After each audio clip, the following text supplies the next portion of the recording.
45 साल पहले एक चीख मिट्टी के नीचे दबा दी गई थी। एक सच जो इतने साल बाद भी बाहर नहीं आ पाया, जिसे जमीन ने अपने सीने में कैद कर लिया। Hello everyone. 1978 में रंगा बिल्ला ने गीता चोपड़ा और संजय चोपड़ा की हत्या कर दी थी। आज की कहानी उनके कजन गौतम जय सिंघानिया की, जिसे 45 सालों से न्याय नहीं मिला है। बात है 6 मार्च 1980 की। गौतम कॉलेज से घर आ रहा था। उसके कजन ने उसे बस स्टॉप पर ड्रॉप किया था। लेकिन दुर्भाग्य तो देखो, गौतम वहां से कभी भी घर नहीं लौटा और आज पूरे 45 साल हो गए हैं। इस घटना के 2 साल पहले उनके ही परिवार में गीता चोपड़ा और संजय चोपड़ा की निर्मम हत्या हो चुकी थी। इसलिए गौतम के पेरेंट्स बहुत डर गए थे। फौरन अपने लेवल पर उन्होंने ढूंढना शुरू कर दिया था। सबसे पहले दोस्तों के घर और फिर रिश्तेदारों के घर। लेकिन गौतम का पता नहीं चला और इसके बाद वो फौरन पुलिस स्टेशन गए। जब वो पुलिस स्टेशन गए थे, उसी समय उनके घर में किसी ने एक नोट डाल दिया था कि आपका बेटा गौतम हमारे कब्जे में है, और एक अमाउंट उस पर लिखा हुआ था जो कि माता पिता को देना था। इस चिट्ठी में आगे लिखा था कि ये अमाउंट माता पिता को कब देना है वो समय समय पर बताते रहेंगे। लेकिन सबसे ज्यादा आश्चर्य की बात ये थी कि उन्होंने कहाँ देना है, यानी कि उसकी लोकेशन उन्होंने पहले ही दे दी थी, और वो लोकेशन थी नई दिल्ली के ओखला इंडस्ट्रियल एरिया। ये नोट पढ़कर माता पिता वापस पुलिस स्टेशन भागे और उन्होंने ये जो पेपर था वो पुलिस को दिया। ये बहुत सेंसिटिव केस था, मगर पुलिस ने लीपापोती की कि जवान है, कहीं घूम रहा होगा, आ जाएगा। इस परिवार के 2 सिबलिंग्स के साथ इतना बड़ा हादसा पहले ही हो चुका था, फिर भी पुलिस कोई एक्शन नहीं ले रही थी। धीरे धीरे दिन बीतते चले जाते हैं। माता पिता पुलिस स्टेशन के चक्कर लगाते रहते हैं। पुलिस उन्हें एश्योर करती रहती है कि गौतम कहीं दोस्तों के साथ घूमने गया होगा, वापस आ जाएगा। इस तरह कुछ दिन और बीत जाते हैं और अब आ जाती है 28 मार्च। 28 मार्च को पुलिस स्टेशन में एक अननोन कॉलर का कॉल आता है, और कॉलर गौतम के बारे में बात करना चाहता है। क्योंकि इसी पुलिस स्टेशन में गौतम का केस, मिसिंग केस रजिस्टर हुआ था, तो पुलिस वाला थोड़ा ध्यान से सुनने लगता है। अब कॉलर बताता है कि गौतम कहीं लापता नहीं है, बल्कि उसका कत्ल हो चुका है। जब उससे पूछा जाता है कि उसका कत्ल किसने किया, जवाब में वो कहता है कि इस बात का उसे पता नहीं है। लेकिन ओखला इंडस्ट्रियल एरिया में जो गेस्ट हाउस है, वहां पर एक माँ बेटी रहती है।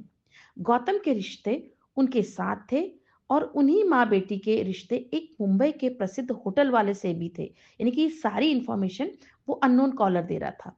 और वो होटल वाला, आगे वो कॉलर बताता है कि वो होटल वाला एक बहुत बड़ा स्मगलर भी है। शायद हत्या के तार इस बात से जुड़े हों। साथ ही वो एक और चीज बताता है कि पुलिस को एक्चुअली यहाँ पे यकीन ही नहीं होता उस कॉलर पर। पुलिस को लगता है कि ये झूठी खबर भी हो सकती है, या पुलिस को गुमराह करने की कोशिश भी हो सकती है। कॉलर एक पर्टिकुलर जगह का नाम बताता है कि उस जगह पर चले जाओ, वहीं पर गौतम की बॉडी है। साथ ही गौतम ने एक पैर में मोजा पहना है और एक पैर में मोजा नहीं पहना। इससे आपको यकीन हो जाएगा कि वह बॉडी गौतम की ही है, क्योंकि बहुत दिन बीत चुके थे, तो शायद बॉडी पहचान में ना आए। अब पुलिस वाले अपने हायर अथॉरिटीज को ये बात बताते हैं, और पुलिस डिसाइड करती है कि वहां पर जरूर जाया जाए जहां पर कॉलर ने बोला था। अब एक पुलिस टीम तैयार होती है और वहां पर जाती है, उस पर्टिकुलर जगह पर जहां पर अननोन कॉलर ने बोला था। वहां जाकर उन्हें एक नया नया बना हुआ गड्ढा दिखता है, और गड्ढे से वाकई में एक पांव बाहर आया हुआ था।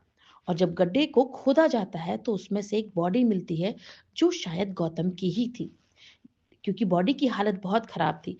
मगर जब गौतम के कपड़ों से उसकी पहचान की जाती है, तो वो वही कपड़े थे। अननोन कॉलर की सभी बातें सच होती हैं। उस बॉडी में एक पाँव में मोजा था और एक में नहीं था। और एक बार फिर से यह मामला सुर्खियों में आ जाता है। सारे अखबार 29 मार्च को इससे भर जाते हैं। साथ ही वो दर्दनाक घटना जो 2 साल पहले घटी थी, लोगों के आंखों के आगे आ जाती है। और वह घटना थी गीता चोपड़ा और संजय चोपड़ा की बेरहमी से की गई हत्या। सन 1978 की बात है। गीता चोपड़ा और संजय चोपड़ा, जो कि दोनों भाई बहन थे, उनके माता पिता नेवल ऑफिसर थे। दोनों को किडनैप कर लिया जाता है, रंगा बिल्ला नाम के दो दुर्दांत अपराधी। और ये काम वो करते हैं पैसों के लिए। लेकिन जब उन्हें बच्चों के माता पिता के बारे में पता चलता है तो वो डर जाते हैं, और गीता और संजय की हत्या कर देते हैं। दोनों ही हत्यारे पकड़े जाते हैं और उन्हें फांसी की सजा हो जाती है। जनता में इस केस को लेकर बहुत अधिक गुस्सा था। साथ ही गौतम के माता-पिता भी बहुत गुस्से में थे, क्योंकि वो शुरू से कह रहे थे कि उनका बेटा अगवा किया गया है, लेकिन दिल्ली पुलिस ने बिल्कुल नहीं सुनी। और इस तरह यह केस बन गया दिल्ली के चरित्र पर कभी भी न धुलने वाला एक दाग। गौतम की पोस्टमार्टम रिपोर्ट ने माता पिता को और हिला के रख दिया, क्योंकि पोस्टमार्टम रिपोर्ट में पाया गया कि गौतम के मुंह में, नाक में, आंख में, उसके कान में, यहां तक कि उसके नाखूनों के अंदर भी मिट्टी भरी हुई थी। उसकी रिब्स टूटी हुई थी। दोनों हाथ पीछे बंधे हुए थे ताकि वो हाथों से मिट्टी खोदकर बाहर ना निकल आए। मतलब कि गौतम को शायद जिंदा ही दफन कर दिया था, जिसकी वजह से वो मिट्टी को अपने पैर से हटाने की कोशिश कर रहा था, ताकि सांस ले सके और थोड़ी हवा अंदर आ सके। ये भी पता चल रहा था कि गौतम ने बहुत अधिक संघर्ष किया, लेकिन उसका संघर्ष असफल रहा और इसीलिए उसका एक पाँव बाहर आया हुआ था। अब पुलिस पे बहुत अधिक प्रेशर था। परिवार का, मीडिया का, जनता का, यहाँ तक कि पॉलिटिशियंस का। अब उन्होंने अपनी इन्वेस्टिगेशन स्टार्ट की। सबसे पहले पुलिस बस स्टैंड गई। उन्हें पता चला कि उस दिन बस स्टैंड पर बहुत अधिक भीड़ थी। वहां से किसी को अगवा करना संभव नहीं था। तो यह समझ आया कि हाँ, जिसके साथ भी गौतम गया वो उसकी जान पहचान वाला ही था। उस दिन कॉलर ने एक बात और बोली थी कि गौतम का रिश्ता किसी माँ बेटी के साथ था, जिसकी वजह से यह हत्याकांड हुआ। और उन माँ-बेटी का रिश्ता किसी बॉम्बे के बहुत बड़े होटल मालिक के साथ था।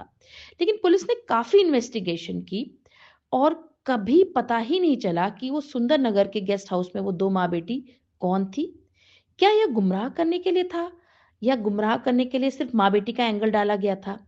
ना पुलिस को कभी यह पता चला कि वह होटल वाला स्मगलर कौन था? पुलिस को कभी यह भी पता नहीं चला कि इस हत्याकांड का मकसद क्या था और पुलिस को कभी ये भी पता नहीं चला कि वो अननोन कॉलर हत्या की साजिश का खुलासा करना चाहता था या वो खुद हत्यारा था। आखिर इतनी सारी बातें उसे कहाँ से पता थी? आज की बात होती तो शायद पुलिस पता कर लेती, लेकिन तब 1980 यानी कि आज से करीब 45 साल पहले ये सब कर पाना, ये सब पता कर पाना बहुत मुश्किल था। पुलिस के हाथ पांव फूले हुए थे। उन्होंने बहुत जगह हाथ-पाँव मारे और काफ़ी सारी पुलिस टीम भेजी। मुंबई, हरियाणा, पंजाब 200 से ज़्यादा लोगों से पूछताछ की। बहुत सारे लोगों के बयान लिए, लेकिन कुछ भी पता नहीं चला। यहाँ तक कि वो मकसद भी पता नहीं कर पाए, क्योंकि ये एक अननोन कॉलर की सारी बातें थी जिस पर वो विश्वास कर रहे थे और उसकी सारी बातों पर विश्वास नहीं किया जा सकता था। आज 45 साल बाद भी पुलिस के हाथ खाली हैं। पता नहीं उस परिवार को कब इंसाफ मिलेगा। आखिर क्यों गौतम के साथ ऐसा किया गया? फिरौती के लिए तो ये हत्या नहीं हो सकती, क्योंकि कभी फिरौती मांगी ही नहीं गई। आखिर ऐसा भी क्या गुस्सा था उस होनहार गौतम से कि उसे जिंदा ही दफन कर दिया कब्र में? आखिर क्यों गौतम को इतनी यातनाएं दी गई?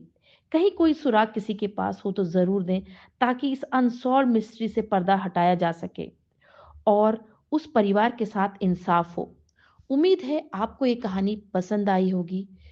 Keep watching. Thank you.